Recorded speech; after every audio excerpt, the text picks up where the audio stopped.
Alright, I made up this little bracket here. It's gonna mount. I cut the slot right there because then the shift handle will slide right through it. Right there. What this is gonna do is I gotta degrease that, but this is gonna sit right in here, and then I'm gonna mount it or weld it to the frame, and then once I slide the shift handle in, I'm going to weld it around here, and then I'm also going to weld it to the top of this, and that should give a nice sturdy base for pulling in that. I still have to trim this piece here. The bracket piece stops there, so I'm going to trim that down. Then I'm going to gusset top one here and then one on the bottom. There is a cutout on the frame here. It looks like somebody did that over the years. So what I'm going to do, I'm going to take a piece of angle iron and go from here to here with that. And I'm going to cut a patch panel for here, and I'm going to weld that in. And then I'm thinking about plating this side of the frame and that, because this is going to be the main torque area for the plow to be pulling up and down. But it does have, I do have the blade mounted. Let's get a look at that. I said earlier 26 inches. Don't know what I was thinking. It's actually a 53-inch blade. I was confusing the 26 with one of my measurements, but that's what it's going to be. I can throw the hood down quick if that bracket's not it. Okay, the bracket was in the way, but it's going to sit right like that. And I already plated the frame in front. I do have to do a final weld. This is only tacked here, and then I'm going to plug weld these holes, but it's going to get welded all the way around. And like I said, right here, it's going to get cut off, and then this will be the up and down for it. So that's where we're at. I'll probably cut this video short here, and next video, I'll get that plate welded in there, get the handle mounted, and then we'll do a lift test on it. All right, thank you. All right, I only got one side on, and that spring isn't adjusted yet. That side I still have to put on, but my main concern, I wanted to make sure this stuff was gonna work. The plow is up right now, and there's no gussets in here, so I know this will hold because I am gonna put gussets in here and that. I just wanted to make sure, get a rough adjustment. This is only a temporary piece because it came with a chain that mounts there, but I didn't know what size, so I just used some quick bolts to get it. I am going to use a cable here, and that's all the way up, and that's down. I am going to have to put another tab here to limit, because this will go all the way down. It won't hurt nothing, but if you're sitting in the seat, it could be a heck of a reach to get this. So I'm going to limit it about there, and then there's a little nub there. As soon as you pull it over and lift, it's no effort to bring the plow up. So that's where we're at. I got to do the final welding and gussets. So I will show in here quick if I got enough light to show anything. Let me get my phone.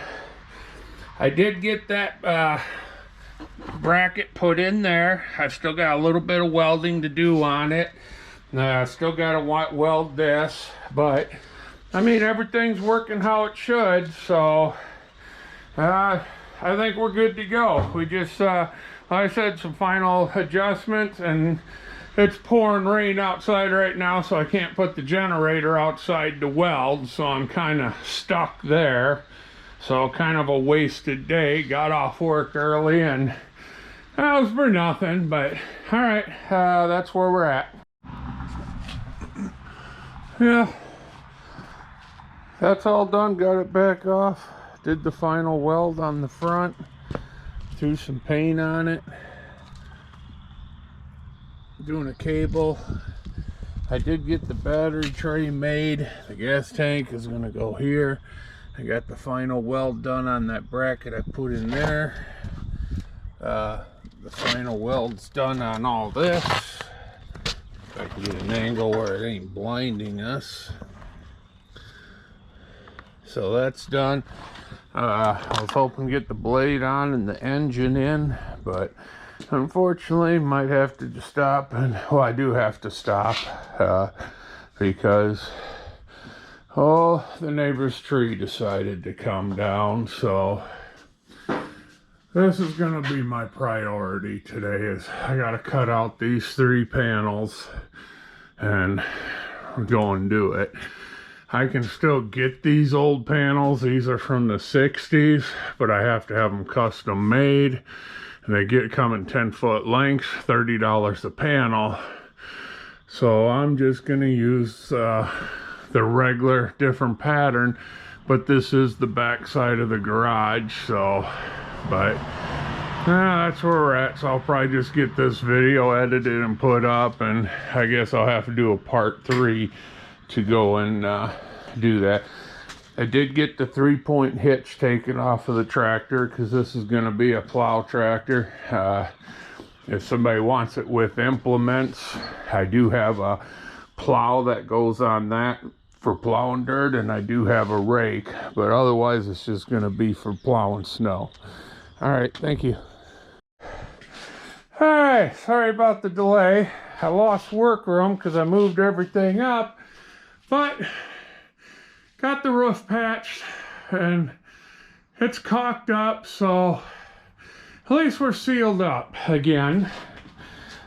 And I did get some more work done on here. The front end's all done. I got my fuel tank tray all made.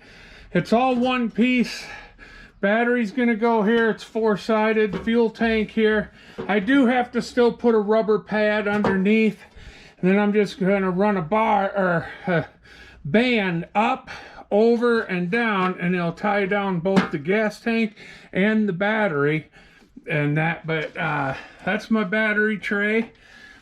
And you know, fuel tank's pretty much same way. It ain't bouncing out of there. I mean, I got good sides on it. Now we're getting ready to straighten this out. I'm gonna take this solenoid, I'm gonna mount it right up here. I got one hole there. I'm gonna drill a hole right there, and then it's time to set the motor. And once the motor's set, I'll go and get that running. I'm gonna hook the plow up. I have not put the floorboards on yet, and on either side, and I did that because I want to do a plow test with it. I'm gonna go push some gravel around and whatnot, and that way I can inspect all the welds and make sure. I still do have to put some bracing here. What I decide to do, since it's so tight on the inside, I'm gonna put the bracing here, but I'm gonna cut slots into the floorboard because the bracing's only gonna stick out that far and the floorboard comes to here. So I'm gonna cut slots, set the floorboard there where it goes, put a couple screws, and then I'm gonna set the brace in, tack it, then I'll pull the floorboard off and do the final weld for that bracing. But yeah, this is all done and painted, and that I still gotta paint the underside. But this is where we're at. It's coming along pretty good. This brace here, I haven't decided if I'm going to take out or not. This was for the old mower deck where it came down and hooked in there. I am going to have to pull the wires off of that solenoid. I hope you can see, because that has to be pushed in currently for it to start. So there's 4 wires. 2 of them are for the seat safety, and I already got the seat safety disconnected, so that's no big deal. But all right, I'll get back with y'all once we get I'll get this solenoid mounted, set the motor, and we'll go from there. Thank you.